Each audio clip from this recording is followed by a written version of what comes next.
just like to once again give my report at this time. Again, we say welcome to everyone tonight. We are proud to celebrate the National Hispanic Heritage Month, which began on September 15th and ends on October 15th. This is a time when we recognize the contributions of Hispanic and Latino Americans to the United States and celebrate their heritage and culture. Hispanic Heritage Month, whose roots go back to 1968, was originally celebrated for a week, and it was not until President Ronald Reagan expanded the week to a month in 1988. The celebration begins each year on September 15th, which is the anniversary of the independence of 5 Latin American countries: Costa Rica, El Salvador, Guatemala, Honduras, and Nicaragua.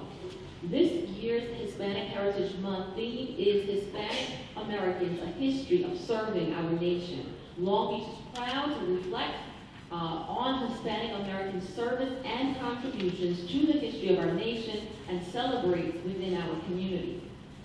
On behalf of the City Council, we express our sincere sympathy to our Commissioner of Buildings, Scott Kemmons, who lost his father last week. Our prayers are with him and his family.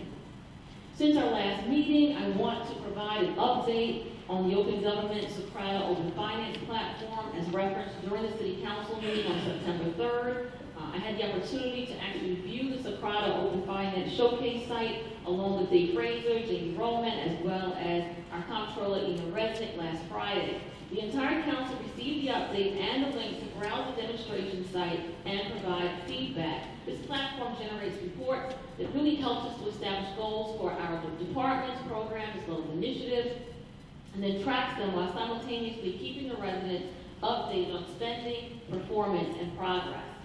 We also want to express our thanks to those who coordinated the 9/11 memorials held last week.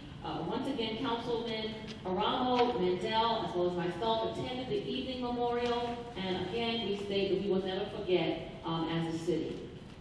The announcement for the open work session scheduled for Tuesday, September 24th has been posted on the city's website. The session will be held in this room at 6:30 p.m. All are welcome to attend. Once again, we remind you that there is no public comment, but you are welcome to be a part of our first work session. Lastly, the council is in receipt of the acting city manager, Rob Agostini's resignation letter via email. The council is aggressively seeking a temporary replacement. We want to emphasize that the city will continue to remain operational to provide uninterrupted quality service to our residents. It has come to my attention, however, via social media and news media that there are several concerns regarding the most recent announcement of Rob Agostini's departure and my connection to it. I will do my best in the next few minutes to provide clarity to those who are willing to listen. On Monday evening, I did send a Facebook post to inform residents on Facebook, my Facebook followers, of the most recent events that occurred as it relates to our city. I have openly shared information on my Facebook page for the past 4 years. My only intent was to provide information in a timely manner. The post did not state any decisions or actions that will be made by Anissa Moore. There are still 5 members of the council. It's important also to clarify the series of allegations regarding my whereabouts on Monday afternoon. As most of you here are well aware, I serve as a full-time communications professor at Nassau Community College, but I also serve as the chair of the Academic Senate. This position allows me to serve as a liaison between the college president, the board of trustees, the staff, and the faculty. As last week was only our second week within the semester, I did attend several emergency meetings.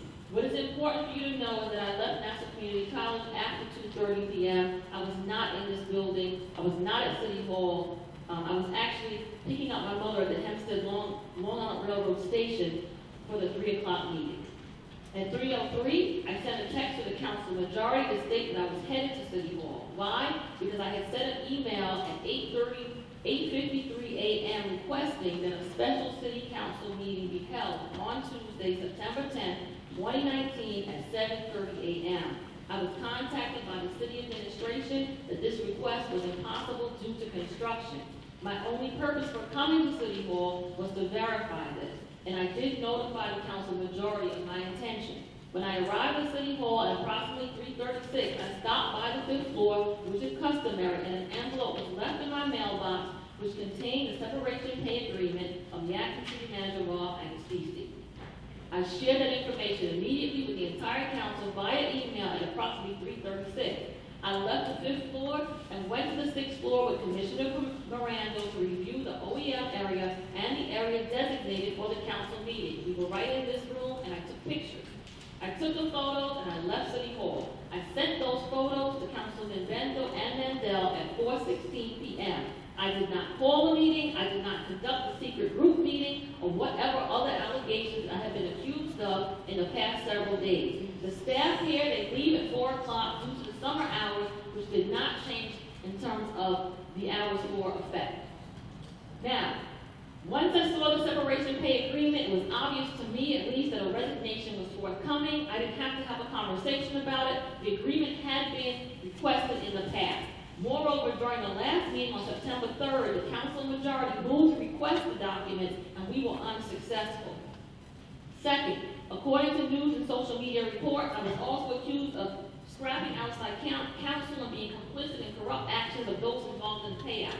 Due to the conflict that have occurred, and the most recent audit report by our controller, I agree that outside counsel is necessary for the present city council.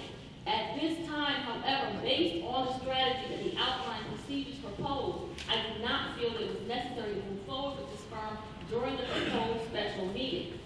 This does not mean that I'm against outside counsel, because we all recognize that we need it. It was just that for this particular firm, I was not in agreement at that time. I believe that more time was needed to secure a firm that specializes in municipal law and is important and is best for our taxpayers and for us as a council to move expeditiously to see the pressing matters resolved.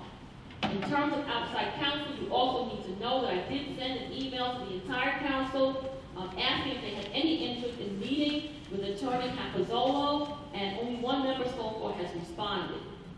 In terms of a secret meeting on Wednesday, 9/11, I was also accused of having a meeting with Councilman Aramo and Councilwoman Diamond without my fellow councilpersons, Mandel and Bendo. This is also untrue. I contacted the entire city council via email on Monday, September 9th. In addition, texts were also sent due to the lateness of the hour. It's important for you to know that I did not receive any responses or all of the responses from the 4 council members until Tuesday evening, 9/10, at approximately 10:10 p.m.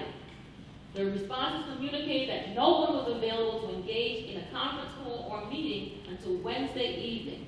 Thus, the conference call was scheduled for Wednesday night at 8 p.m.